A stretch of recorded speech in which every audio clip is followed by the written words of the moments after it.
Um, how much of this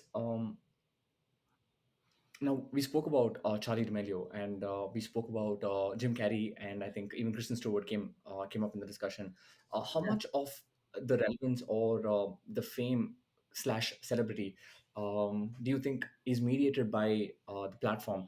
Like the way I'm thinking about this is when you mentioned the hierarchy, right? Like TikTok stars, like people asking questions such as why is she there or why is he there in the Met Gala when she's a TikTok star, and if Rihanna walked when while for Rihanna in the same way when nobody asked such questions, does kind of the platform dictate where somebody is at the hierarchy, where maybe Twitter is at the I'm making up stuff now, maybe Twitter is at the lowest rung, and then TikTok, and then YouTube, and then if you're on Netflix you're a bit higher, and then you go on, so on and so forth.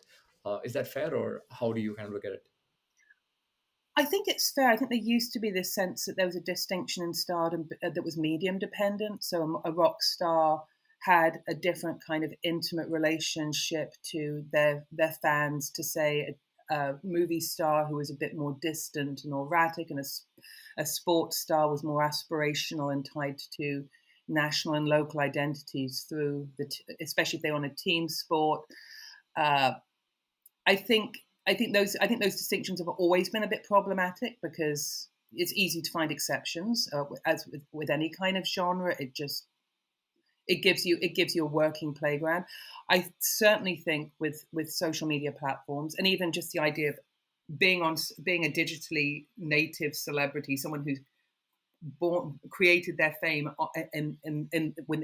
on platforms or on social media or even earlier through blogs, that I think in some ways we're sort of almost really using the word celebrity to describe a lot of those people. But at the same time, I think there's fluid. One of the things about celebrities, there's always been fluidity across either platforms or media. So people might you know, take Justin Bieber, for example. He starts off as a YouTuber and then he gets noticed and then he becomes a music star. And now no one really thinks about Justin Bieber in terms of social media presence and wouldn't really consider him. I mean, they'd consider him a celebrity for sure because his private life obviously has always been a big part of his attraction and interest for his fans and for the media more generally. But I think that there's also within the world of celebrity there is a very strong distinction between someone who's a TikToker and someone who's an Instagrammer, even if they work on both platforms.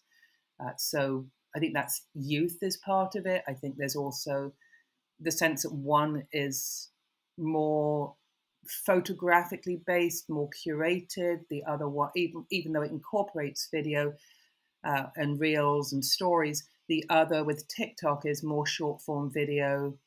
There's more this sense of ordinariness, pranks, youthfulness, speaking your mind, that distinguish the YouTuber, even though the YouTubers will all probably already have Instagram accounts that they're using to produce a different side of the persona, or alternatively just to work as cross-platform promotion.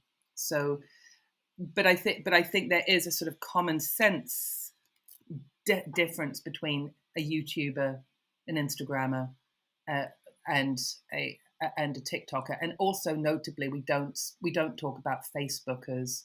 We generally don't talk about people developing fame on Twitter, although uh, it means a different type of platform, and people do go viral on Twitter, but it doesn't seem to have a sense of a persona type that's attached to it in quite the same way.